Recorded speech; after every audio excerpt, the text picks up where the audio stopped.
Okay, I think we're going to go ahead and start. So welcome everyone, and thank you so much for joining us for today's webinar. Just a brief introduction of myself. My name is Andrew Ridland, and I'm a 2L at the University of St. Thomas School of Law, as well as a second-year Murphy Scholar. Just a quick note here for anyone interested. This program has been approved for 1 CLE credit. The event code will be available in the chat or on the Murphy Institute website. And a reminder that those looking to claim credit for the CLE and their attendance at today's program should please submit your attorney number to the Murphy Institute if you have not done so already with your registration. And now I'll introduce our presenter for today's webinar on the persistent influence of ideology in Establishment Clause decisions. Our presenter is Professor Sisk. Professor Sisk joined the University of St. Thomas faculty in 2003, so roughly 18 years ago, and he's the co-chair of the Murphy Institute on Catholic Thought, Law, and Public Policy. And he's held that role for, I guess this is his second year now. After law school, Professor Sisk entered into public service, serving in all 3 branches of the federal government. He was a legislative assistant to the United States Senator.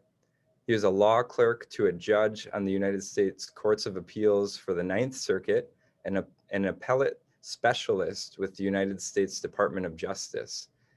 And after his time in government service, he was the head of the appellate department for a Seattle law firm.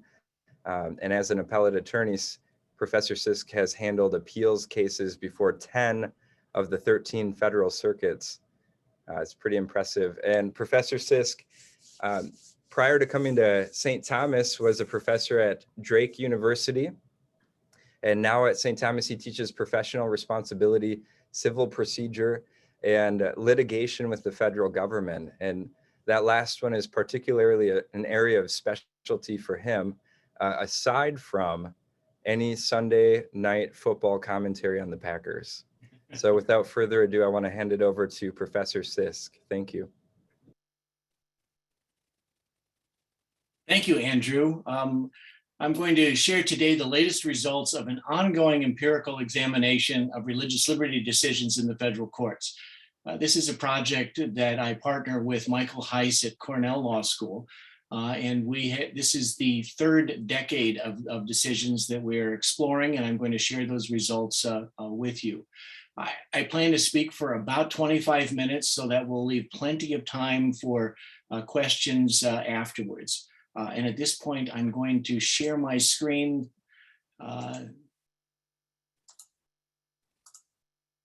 So bear with me for a moment here. There we go. Very good.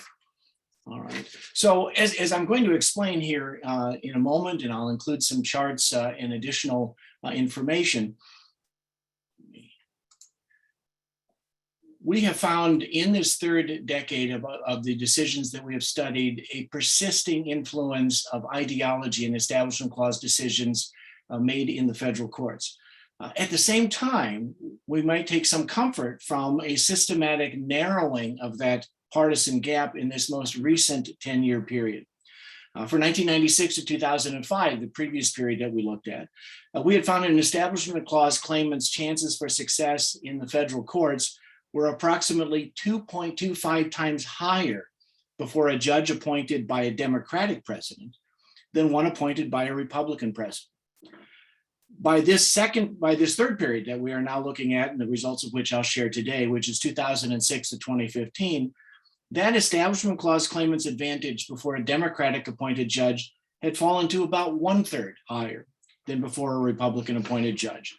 And I'll explain why we think maybe that is happening, why there is a healthy reduction in the partisan divide in the federal courts on this issue. By way of introduction, let's consider the vital role that an independent and impartial judiciary played in the disputes after the last presidential election. Throughout the partisan political storm after the 2020 election, the last wall of the judiciary held.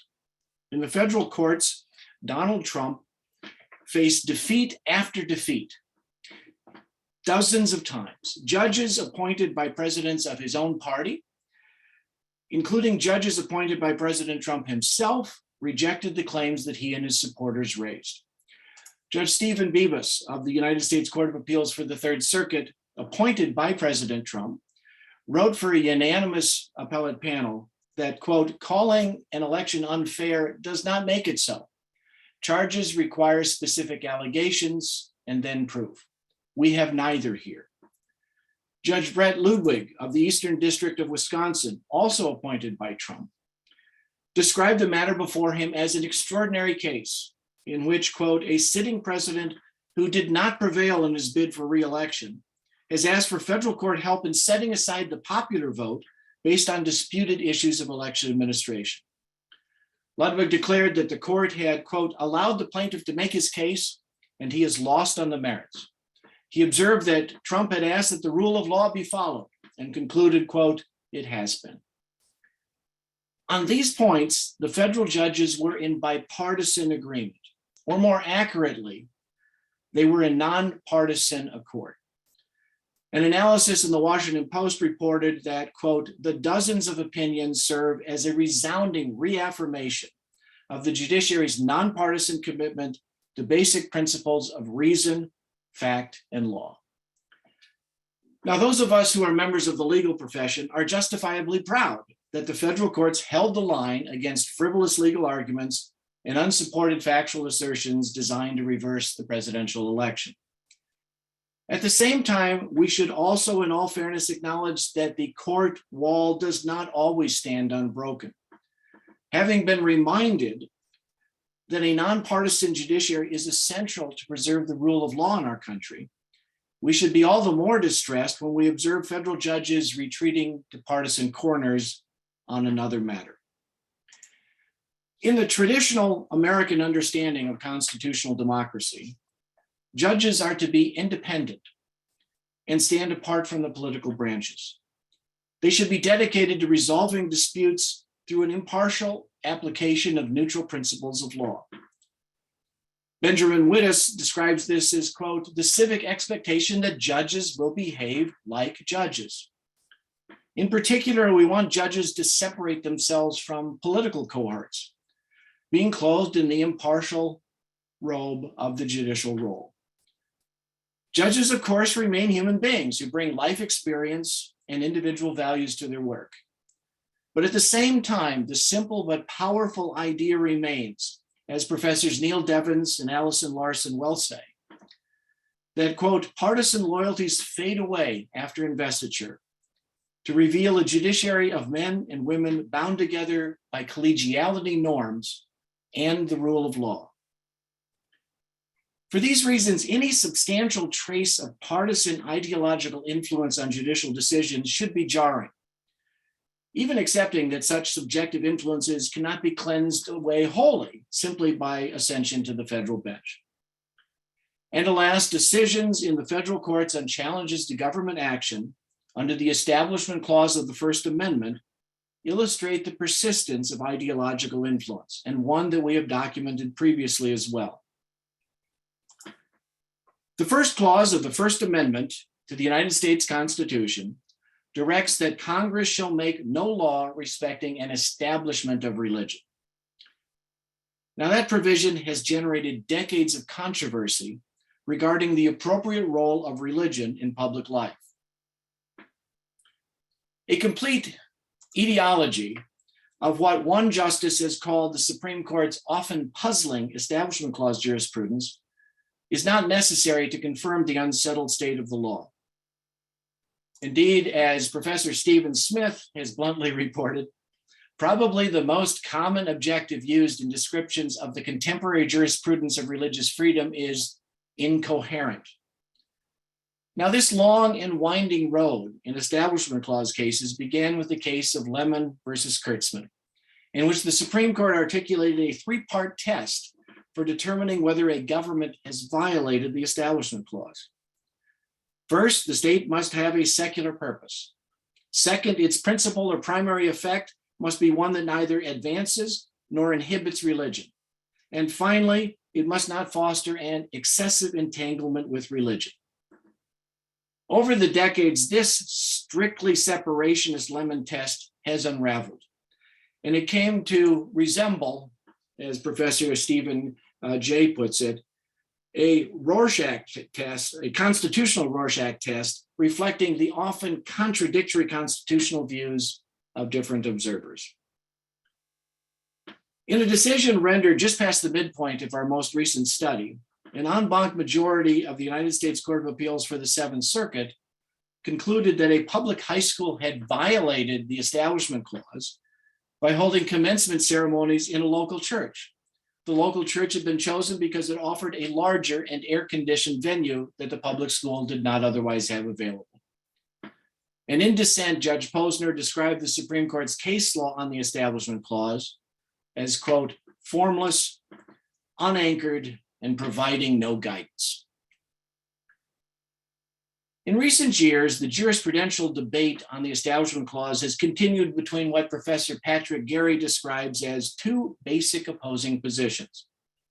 On one side of the divide, we find the separationists, who see the Establishment Clause as protecting a secular society, with religion as a strictly private enterprise that should not enter the public square.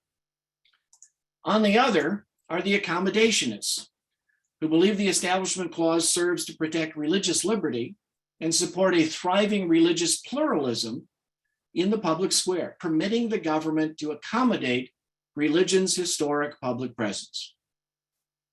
The decisions emerging from this ongoing debate within the Supreme Court has produced Establishment Clause decisions that are difficult to reconcile.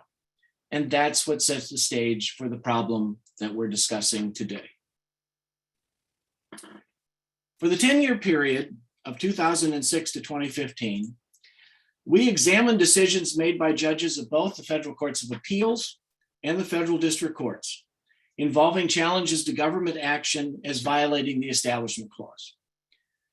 Every Establishment Clause decision for this decade was coded by the direction of each judge's ruling, the general factual category of the case, the religious affiliation of the judge, the religious demographics of the judge's community, the judge's ideology, by party of appointing president, the judge's race and gender, and various background and employment variables for the judge. For this painstaking and detailed work, I want to thank again research assistants Annie Beckers and Megan Massey for coding work on the collected decisions, and research assistants and Alexandra Anderson and Lauren Gunderson for their work on the religious background of the judges. And we appreciate the financial support for that research assistance, which was provided by the Murphy Institute. Our Establishment Clause data set consisted of 498 judicial participations, in which the Establishment Clause claim was favorably received by the ruling judge 37.6% of the time. For decades, empirical research on the judiciary has looked to the political party of the president who appointed the judge as the standard proxy for judicial ideological or political influence.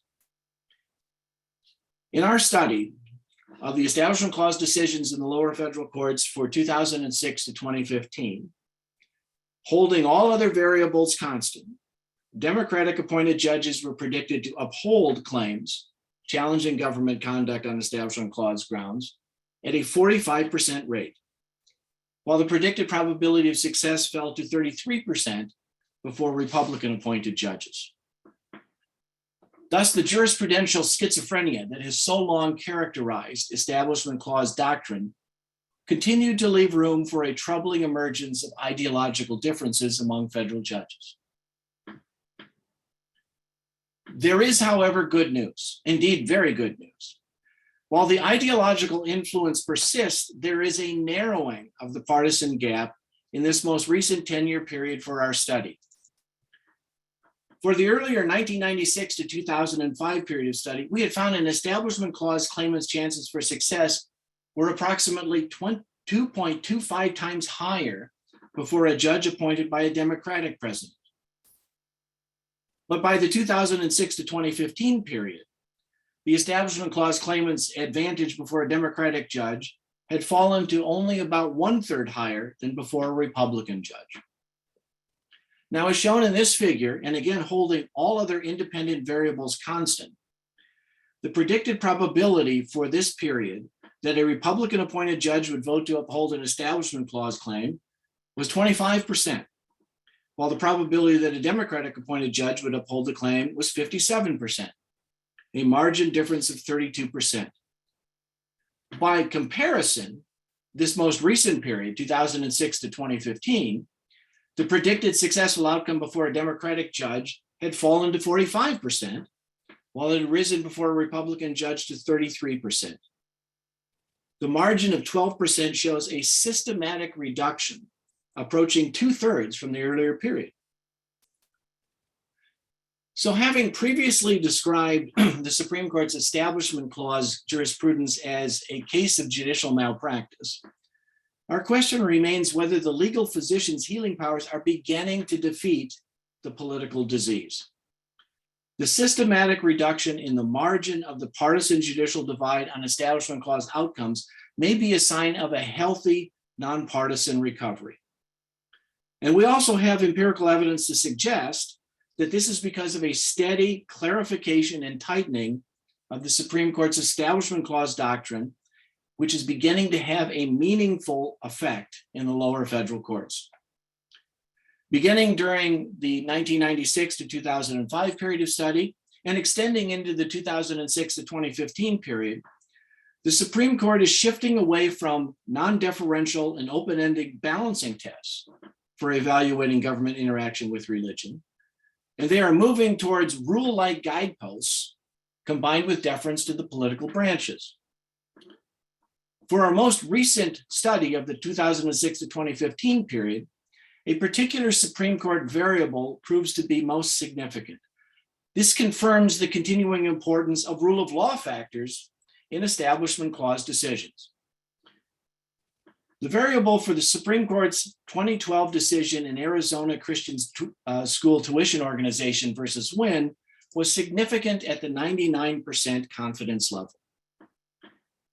In Winn, the Supreme Court employed a narrow test for judicial standing to deflect Establishment Clause challenges, in this case by a group of taxpayers who challenged a state program allowing tax credits for contributions to nonprofit organizations. In a narrow 5-4 decision, the court dismissed plaintiff taxpayer claims that the Establishment Clause was violated when the state granted tax credits for individual contributions to organizations that subsidize tuition, including tuition for religiously affiliated private schools.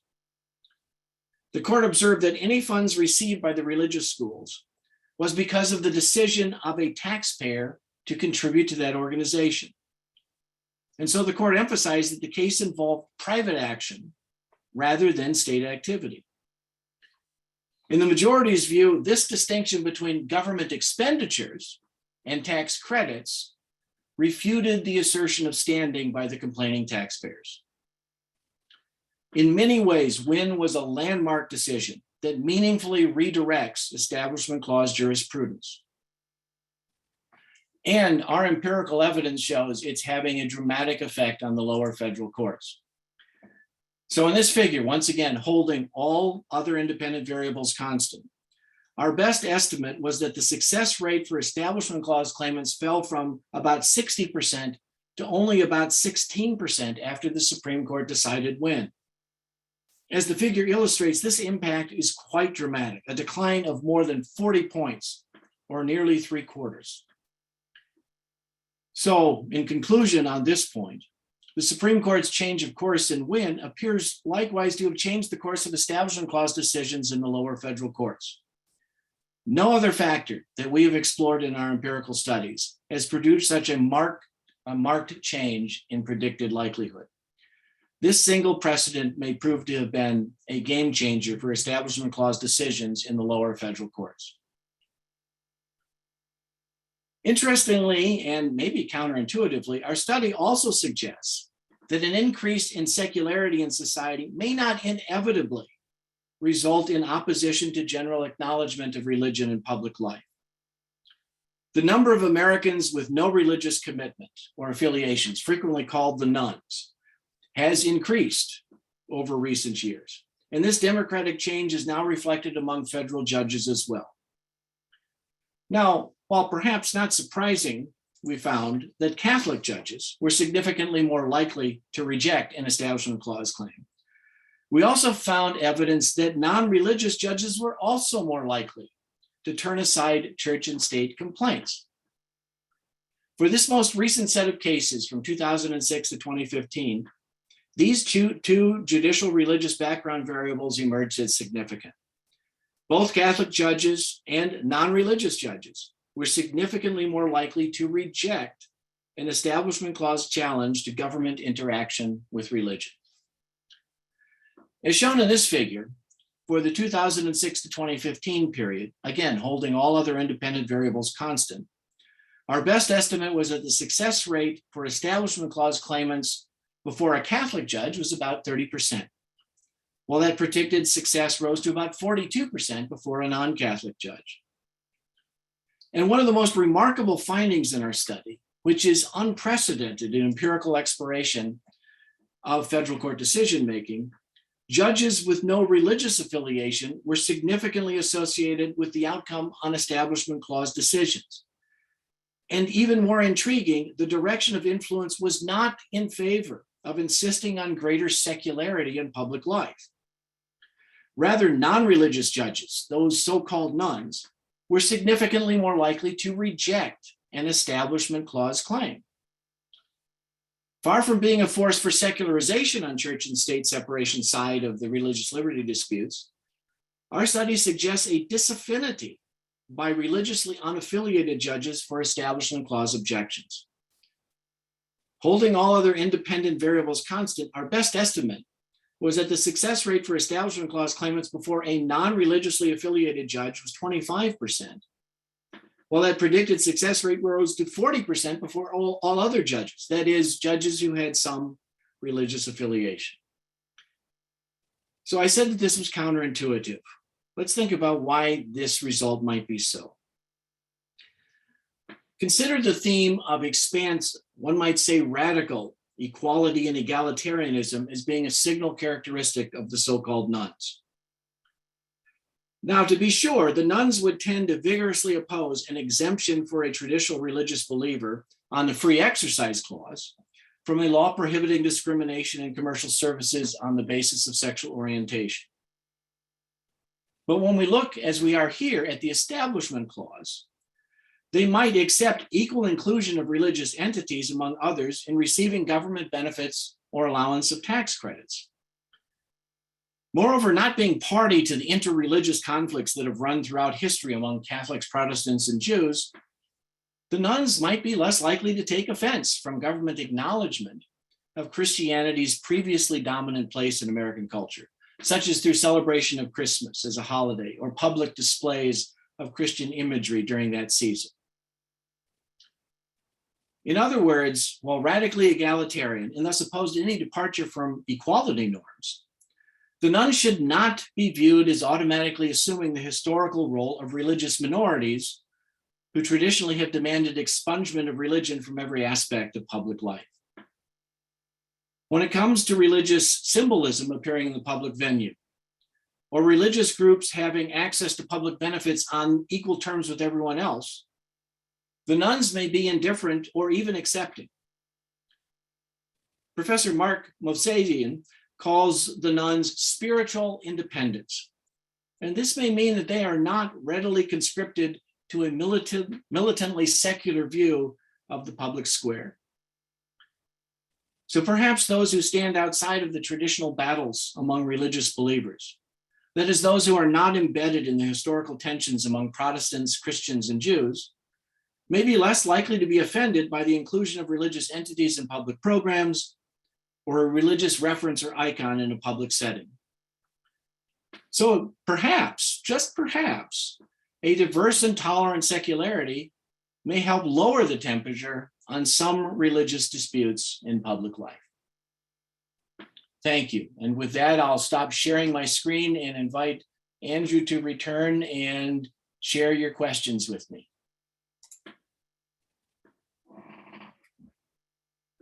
Just going to unmute there. Thank you, Professor Sisk. We have a few questions rolling in here. And for anyone who hasn't seen it yet, at the bottom of your Zoom screen, there should be a Q&A button that you can click and then type a question. So the first question we have is, well, I guess it's really aimed at a question about Amy Coney Barrett. And, how can I reassure my friends that she is qualified for the Supreme Court and convince them that she's not going to simply, overturn gay marriage, overturn abortion because of her own personal beliefs, but that the Supreme Court justices remain impartial? Well, that goes a little afield from what it is that I'm talking about today, but I'll take try to provide some answer on that. Amy Coney Barrett has tremendous credentials from law school in terms of her scholarly prowess when she was a law professor at Notre Dame, and from her time on the Seventh Circuit, she is very much the equal of others who have been appointed to the Supreme Court. And interestingly, when I talk with people and I hear from friends and colleagues elsewhere, it appears that there are just as many people on the right who think that she is not conservative enough as there are on the left who think that she is too conservative. And in fact, she has shown herself to be more of a moderate on the court, aligning with Chief Justice Roberts on many questions rather than with the more conservative members of the court. I think it highly unlikely. Anything can happen. Our world certainly surprises us from time to time, but I think it highly unlikely that the court is going to re-examine the gay marriage question. That issue appears to have been resolved. I see no appetite in various segments of the courts to re-examining that issue. So I think that's highly unlikely to even be taken up by the Supreme Court, much less changed. And given the significant reliance factor that so many people have relied on that change in the law, the court would have to address a number of very awkward questions, such as what are the continuing, even if it set aside gay marriage for the future, what are the continuing implications for those who are already married? Again, I think it's quite unlikely that the court is going to go in that direction. In terms of changing the law on abortion, that may well happen during this term, but the law on abortion has been under significant attack for a long time because it has a very weak connection to actual provisions in the Constitution. I suspect that we will end up seeing something of a compromise decision, a compromise that isn't going to please every pro-life person, but also is not going to please those who are pro-choice. And if that does happen, if there's a middle compromise position, my best guess is that Justice Barrett will be among those. Okay, our next question. How did you determine what judges had or did not have a religious affiliation? Which criteria is used to determine what is meant to be religiously affiliated? So fortunately, when we're dealing with federal judges in particular, there are significant biographical data sets available and lots of news information about them. So we began by coding at the most specific level, and we would look at each judge, particularly in confirmation hearings. Often this information would come out, and code them according to their specific religious affiliations. Now, some of those religious affiliations, when we completed our work, the numbers were too small to be left by themselves. So we did end up collapsing some groups who are similar together. So this is one of the reasons why empirical work is often very frustrating to do, is that it takes a huge amount of time. And while you're doing it, you have no idea whether you are seeing anything that's going to be reportable. As my colleague, Michael Heiss, who always co-authors with me on this and who is one of the nation's true experts on statistical analysis of the courts, has often told me, unless you can do calculus in your head, you can't be aware of whether patterns that you think you're seeing are really there, because they may in fact be disguised indications of something else that's serving as a proxy for that, or another factor that has to be taken into account. And so when we're doing an empirical study, it takes a very long period of time, or at least it takes me a very long period of time. And so my research assistants and I spent many dozens and hundreds of hours conducting this biographical information. For some judges, I would say for probably 2/3 of judges, it's pretty easy, in which you simply look at their resume and they list a religious affiliation. For others, it's more difficult.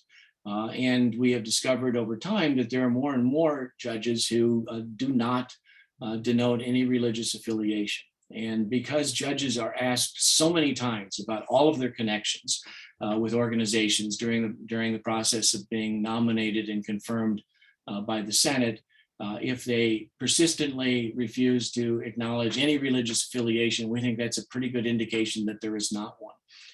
But again, we conducted research into news stories, into biographical information, everything submitted as part of the record and exhibits in confirmation hearings. So there's a question about the type of cases or religious cases that came up, and more pointedly, are the appellate respondents representing minority religions or majority religions like Christianity? And then a secular judge may be more sympathetic to a minority religious case. That's a great question. And I'm going to give what may be a frustrating answer, which is that's the other half of the Establishment Clause that really implicates that, or rather the other half of the First Amendment, that religion clause that really implicates that. In Establishment Clause cases, the plaintiffs rarely identify themselves according to religious affiliation, because that's not what's at issue.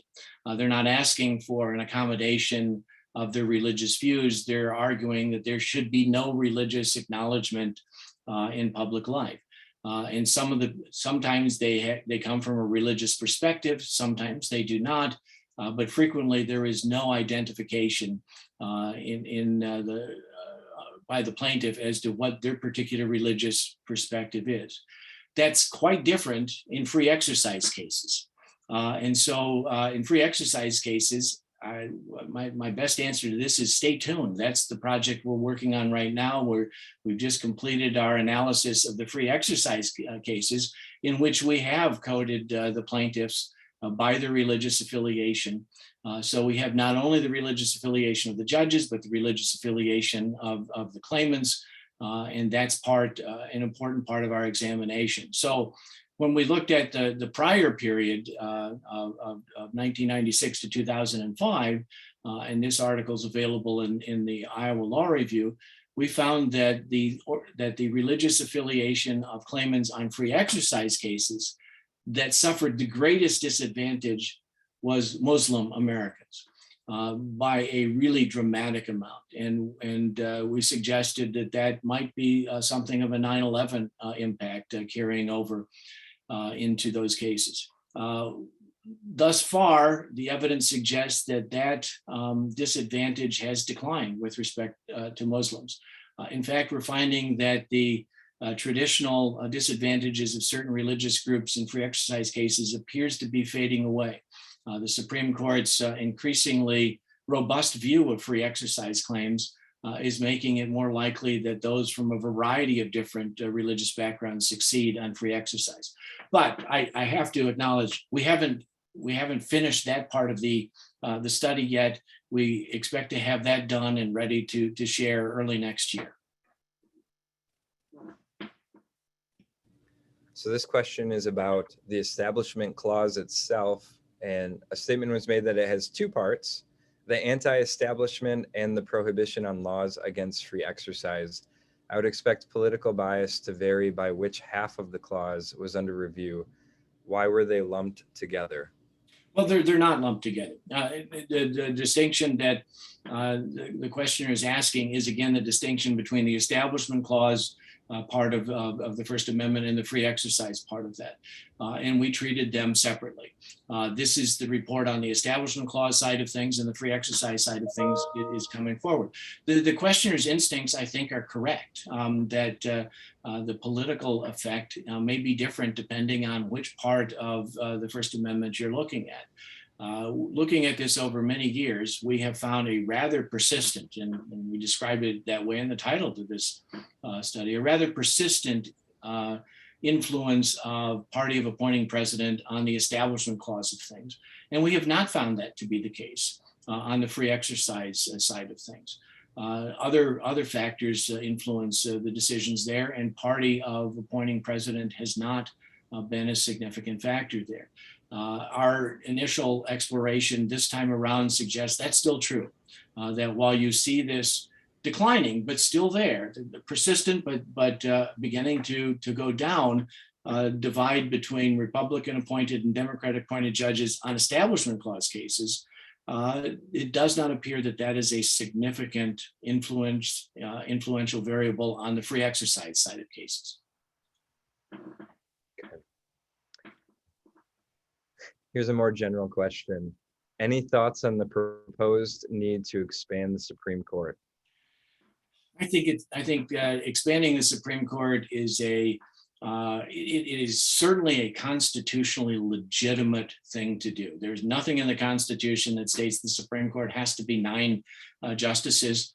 And so Congress would be well within its rights to expand the court. I think it's a crude and overly politicized way to address concerns that people have about the outsized influence of the Supreme Court on American public life, and concerns about whether the Supreme Court has become overly politicized. If that is a concern, it strikes me that the better response to that is to establish term limits for members of the court. So instead of having individuals who are appointed in their 50s and remain until their 80s or 90s, you would set up term limits, and you could set that up so that Supreme Court terms end at regular intervals, so that you would know in advance that each person elected president would get maybe 2 appointments, and then if they get reelected, they'd get 4, and it would work like that.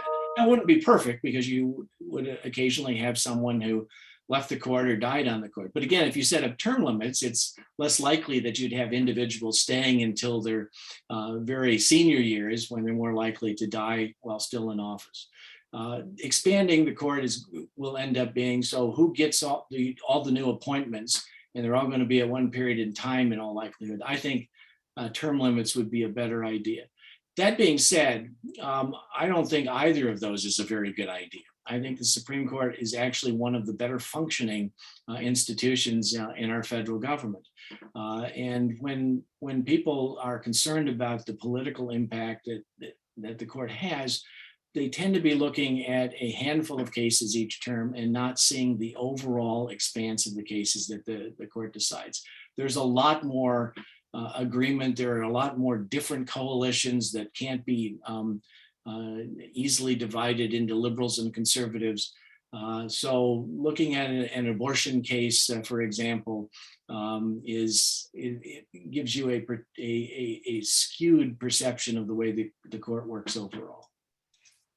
Okay, and we have one more question.